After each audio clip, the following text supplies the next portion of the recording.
बिस्मिल्लाहिर्रहमानिर्रहीम। कुछ खबरें हैं मेरे पास फ़लस्तीन और इसराइल के हवाले से। वन बाय वन मैं आपके सामने रखता हूँ। पहली खबर है जी, Israel has not ground offence yet.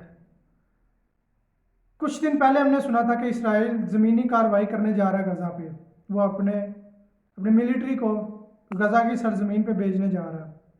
खबर यह है कि अब वो नहीं जा रहा, अब उसने अपना इरादा तर्क कर दिया। क्यों कर दिया, इसके पीछे जो वजह है वो भी मैं आपको बताता हूँ।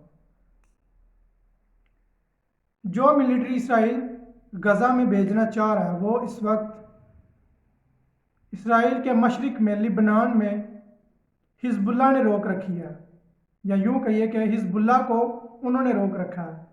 अगर वो अपनी मिलिट्री हिजबुल्लाह के सामने से हटाता है और गज़ा में भेजता है तो उसको अच्छा खासा नुकसान उठाना पड़ता है हिजबुल्लाह की तरफ से, क्योंकि वो पीछे से हमला कर देंगे।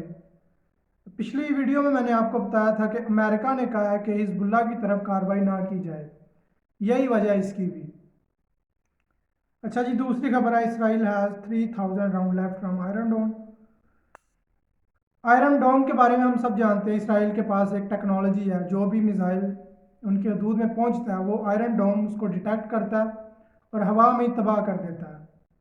खबर यह है कि आयरन डोम के 3000 राउंड उनके पास रह गए हैं। अब वो राउंड मिलते हैं अमेरिका से और 3 दफ़ा उन्होंने गुजारिश कर दी है कि भाई साहब हमें आयरन डोम के राउंड भिजवाए जाएं, हमारे पास 3000 रह गए हैं, मगर उन्होंने साफ इनकार कर दिया।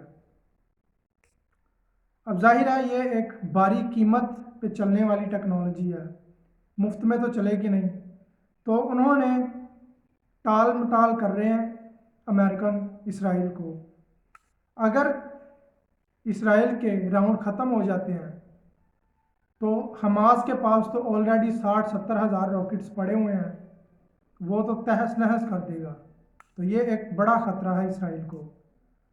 अच्छा जी, तीसरी खबर है, यमन अटैक्ड इसराइल ऑन 28 अक्टूबर। 28 अक्टूबर को यमनियों ने इसराइल पे हमला किया। यमनी जो हैं हूथी जिनको कहते हैं, जैदी शिया ग्रुप के लोग हैं, ये जैदी फ़िरके के, और इन्होंने जंग में शिरकत कर दी है हमला करके। और साथ उन्होंने, ये 2-3 दिन पहले की बात है, उन्होंने कहा कि भाई हम इसराइल पे क्यों हमला करें, हम सीधा अमेरिकन बेस पे हमला करते हैं। और उन्होंने सिर्फ कहा नहीं, उन्होंने कर भी दिया है। यानी 2-3 दिन पहले उन्होंने अमेरिकन बेस पे हमला किया है, रॉकेट दागे हैं, फिर उन्होंने दोबारा इसराइल पे रॉकेट दागे हैं। तो यमन जो है खुल के सामने आ गया इस जंग में। Israel threat to nuclear weapon. Israel के एक मिनिस्टर ने खुल्लम खुला धमकी दिया गज़ा पे न्यूक्लियर पावर को इस्तेमाल करने की। यानी खुल्लम खुला उन्होंने कह दिया कि हम न्यूक्लियर पावर इस्तेमाल करने जा रहे हैं गज़ा पे। अब वो करते हैं या नहीं ये एक अलग बहस है, मगर उन्होंने पूरी दुनिया को ये धमकी दी है। अच्छा जी, अगली खबर ज़रा सुने। मेरे पास लिस्ट है उन 6 ममालिक की जिन्होंने इस फ़लस्तीन और इसराइल के कॉन्फ्लिक्ट के दरमियान जो इसराइल से ताल्लुकात हैं वो ख़त्म कर दिए, सिफारती ताल्लुकात ख़त्म कर दिए उन्होंने। अब वो उनके नाम सुनिए ज़रा। पहला नाम है Bolivia, Chile, Turkey, Jordan, Colombia, Bahrain. अब सोचने वाली बात है कि चले मुसलमान कंट्रीज़ का तो समझ में आता है, ये नॉन मुस्लिम कंट्रीज़ को इतनी हमदर्दी कैसे आई कि उन्होंने इसराइल से सिफारती ताल्लुकात ख़त्म कर दिए। सोचने वाली बात है।